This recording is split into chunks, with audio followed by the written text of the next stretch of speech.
You're the interpreter, right? I'll interpret. Sure. Okay. You know, funny thing, Luis Ortiz, you're the second most popular heavyweight in America. Have you ever thought about that? Eres el boxeador de heavyweight número 2 en el mundo más popular en este momento, el número 2 detrás de Wilder. Que se le ha dado cabeza a eso. No. He said no, he really hasn't considered that. And to double down upon that, do you know why Deontay Wilder gave him the fight the second time?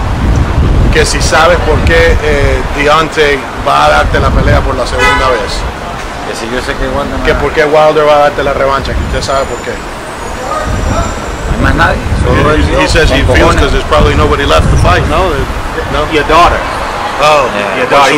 He said out of respect for you and your family and your daughter, he says that me too. You deserve the fight. Yeah, he feels the same way for sure. That's where they have a bond. That's for sure. And do you want him or do you want Anthony Joshua? If you could pick, would you want rematch with Deontay Wilder or first fight with Anthony Joshua? ¿Prefieres la pelea con Wilder de revancha o con Anthony Joshua?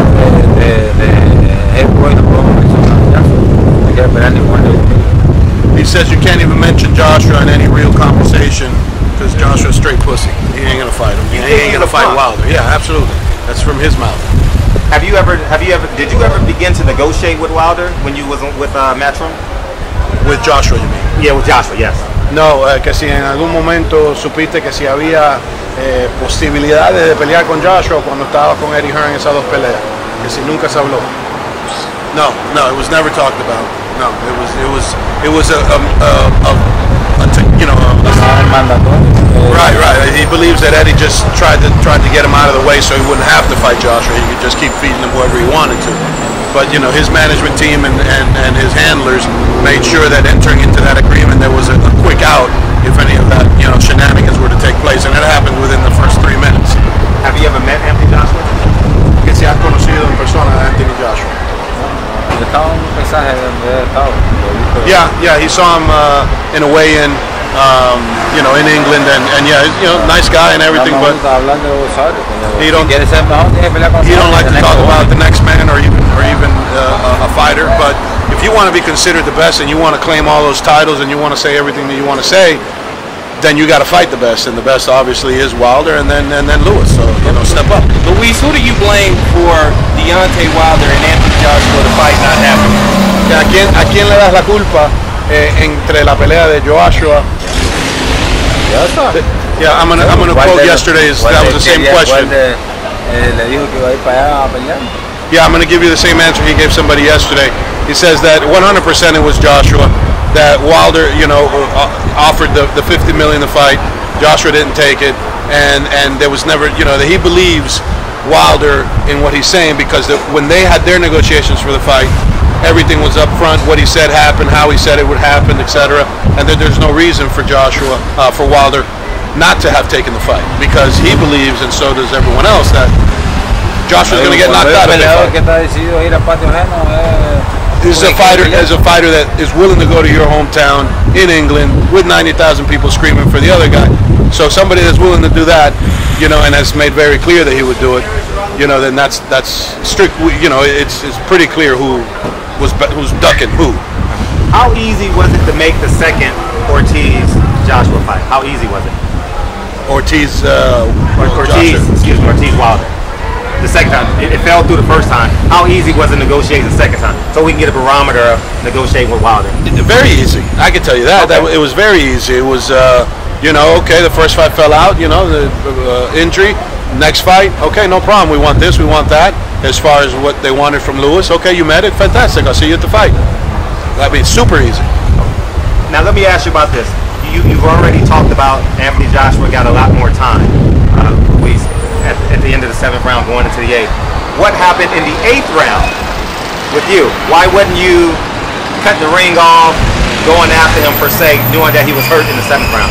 Que se sabe obviamente que le dieron un poquito de descanso en el 8 en tu pelea con Wilder, pero ¿por qué no le cerraste el ring? ¿Por qué no le pusiste presión? ¿Por qué no trataste de sacarlo en el 8 como hiciste en el 7? ¿Qué pasó?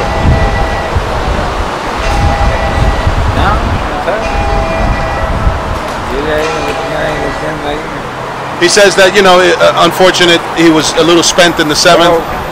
even the 30 extra seconds that he got in the beginning of the 8th, because he said, quite frankly, Wilder got a break, but so did he. So there's no reason to complain about a break if we both got it, you know. Oh, so he was tired as well. Yeah, of course he was tired. Yeah, I mean he threw close to 200 punches in that round, and there's a heavyweight that'll tire a welterweight. So let alone the heavy and power punches. So he just he was a little bit tired, but he also said that Wilder is very unorthodox, and you can't just attack a guy like that, crazy again. He knew he had him hurt in the 7th, but in the 8th he wasn't hurt. He was a little recovered. So just to jump on him again that way might have been more detrimental. And he played it a little safe. So unfortunately, it is what it is. I know you want to talk about how unorthodox he is. Can you explain how unorthodox he is? You especially coming from the Cuban background, people consider you orthodox. Que si puede comentar un poquito de qué tan difícil y raro es Wilder. Y más lo técnico que tú eres, ¿qué tan difícil es Wilder con su piñata? Wilder es un boxeador loco, tú lo piensas por donde quiera, y para pelear así hay que estar a 27. He says that for sure Wilder 1,000% is very unorthodox, and to fight somebody like that is you got to have 27 set of eyes. It's not going to give you the classic, left hook after the right hand. It's just very difficult. Some are fouls. It makes it even harder. So at the end of the day, he's mastered his style, is what he said. He's very good at how he fights and the way he fights. And like Ali, not comparing him obviously, but like Ali, you do something right, you don't fix it, whether it looks bad and not, what everyone thinks the normal should be, and that's who Wilder is. He's very unorthodox, and it makes it hard for real technical fighters like him to just expect what they expected. So at the end of the day, it was tough to prepare for that, but he's ready. He's ready. How would he rate on a scale of 1 to 10? How would he rate Deontay Wilder? Earlier today he said 8 to 10, definitely the number 1 heavyweight. Than him. If he lost to the number 1 heavyweight in the fashion that he lost to, it makes him the number 2 heavyweight, regardless of Joshua's titles. Joshua's just a title holder. He's not a champion. He's not a Klitschko who was scared to punch from many years ago. So he's scared with Tyson Fury. So it's not valid what Joshua's doing. To validate what Joshua should be doing, he should be fighting Wilder and putting it on the line. These are his words from earlier this morning in the interview with Showtime. So he doesn't feel like it's debilitating as far as him. Like he could handle the power. He wanted to make clear that he was fatigued in the 10th round. He didn't get flattened or knocked out, which he would have preferred, he said. He would have preferred to get flattened. He would have preferred to get pulled out by his legs on a stretcher, because then he knows he would have went out, on his shield, fighting, and the better man actually won. He feels like fatigue played a factor in why he wasn't able to continue the fight. Let me ask you guys this. Should you guys be successful tomorrow, who you guys looking at to get back into contention? Possibly to get another shot at Wilder, or even possibly Joshua somewhere down the line. Que si mañana sale todo bien, ¿a quién ¿Cómo que si sale todo bien? Bueno, esto es literalmente lo que ellos están diciendo.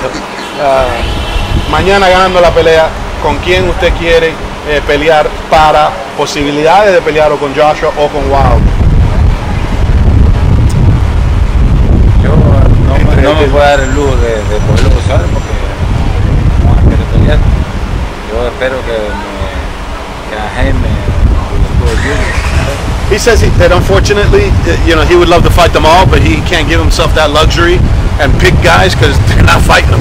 He can call them out, and they're just not fighting them. So why even? He's like done and tired with just calling people out. As soon as he calls one out, they make a sharp left. So they're all waiting for him to get Medicaid and walking sticks. So at the end of the day, he's gonna leave it up to his people. Al Heyman and his handlers and his management team, King Kong Boxing, to make the decisions that need to be made, because the guys that are stepping up are guys like this, like the Conjanus, and those guys. And I know the public doesn't want to see that, but you got that's what they're giving you. Otherwise, you're not fighting. Now you said Medicaid. I gotta ask, how old are you? I gotta ask. Can you set the record straight? How old are you? Medicaid, dilo ya de ahora, ¿qué edad tiene en realidad? Tengo 39. Yeah. He's 39 years old, 1,000%. Me siento There's no de doubt. 30. He feels like 30, but he's 39. Okay. Now, my last question, more of a statement. Yeah. You lost to I'm going to say it again. you lost to Deontay Wilder, but honestly, I think boxing fans has a lot more respect for you and are more on your side. Que en la opinión de él y los fanáticos, perdiste con Wilder, pero piensa que entre fanáticos y los expertos de boxeo, definitivamente mucho más respeto, más a tu lado ahora en la próxima pelea y el número 2 del mundo.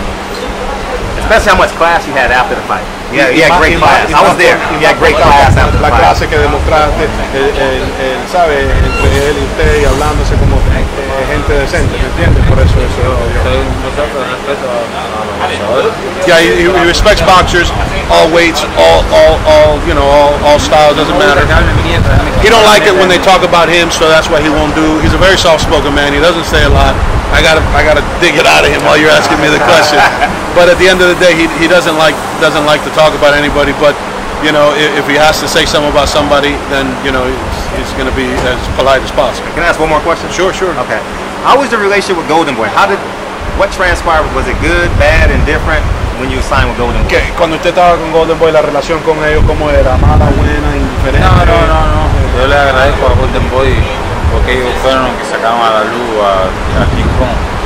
Ellos sacaron a la luz, ¿sabes? Le dieron la oportunidad. Lo que sucedió ahí. He says when it was a great relationship.